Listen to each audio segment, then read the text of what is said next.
Hey, real estate rock stars, Kelly here, and I want to drop a ninja strategy that I use, and it works really well. So hang on. If you're a buyer's agent, I want to share something that might help you out when you're dealing with what I would call an unrealistic buyer. So stay tuned and let's do this thing. If you haven't already subscribed to my channel, make sure you hit the subscribe button and the bell to get new marketing ninja strategies that I post weekly and sometimes several times a week, but you're going to get new content every month. So let's get started.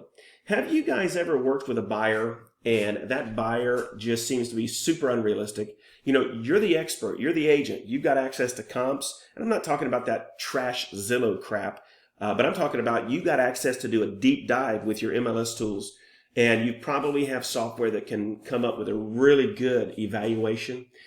The other thing is, as an expert, you've seen your local area. You know what's going on. Neighborhoods, you've seen values. You've seen neighborhoods that are accruing value faster. I mean, there is so much to go into the equation when properly pricing a home when you're working with a buyer. I tend to stay away from, and I educate my buyers.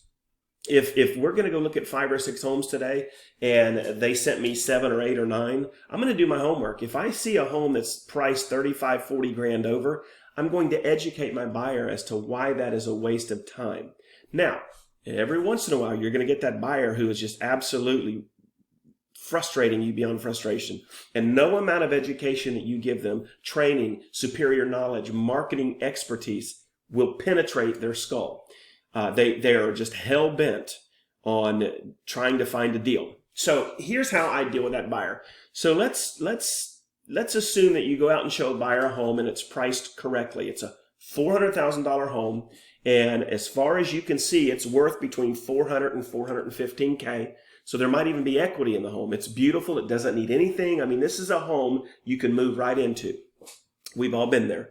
And you go back to your office and you talk to your buyer, or you might even do that on site, and they say, yes, we want to make an offer. And then they offer them $320.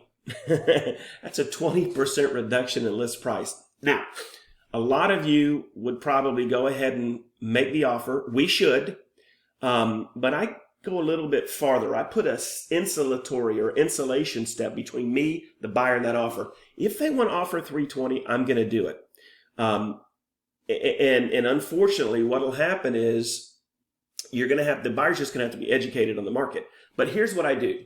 Here's the tip. I'll take them back to my office and I'll actually get the listing agent on the phone. I'll call the listing agent from my phone and hopefully they answer. I've had this not work, but a lot of times they'll answer, and I will introduce myself. My name's so-and-so with so-and-so. I actually have my buyers right now, and they're on the speakerphone with me, and we're interested in your property at Acme.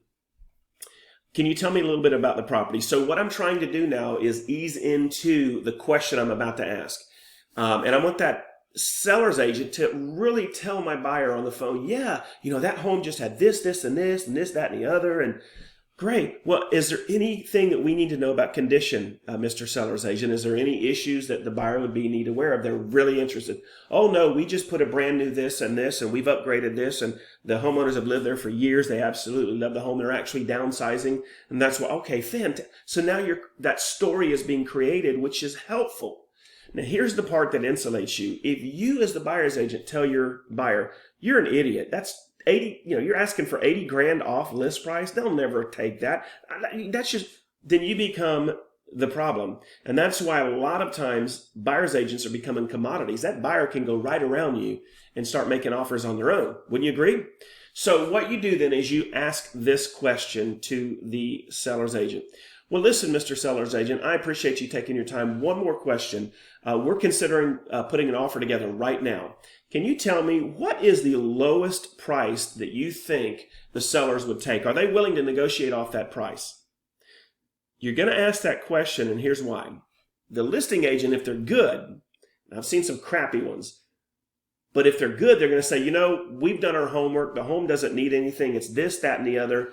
And we feel like the evaluation is good. It's probably going to come in under appraisal. So at this point, the seller's not willing to take any reduction in price. Or he might say, the seller has agreed to give, X amount of dollars back towards closing costs, and that's it.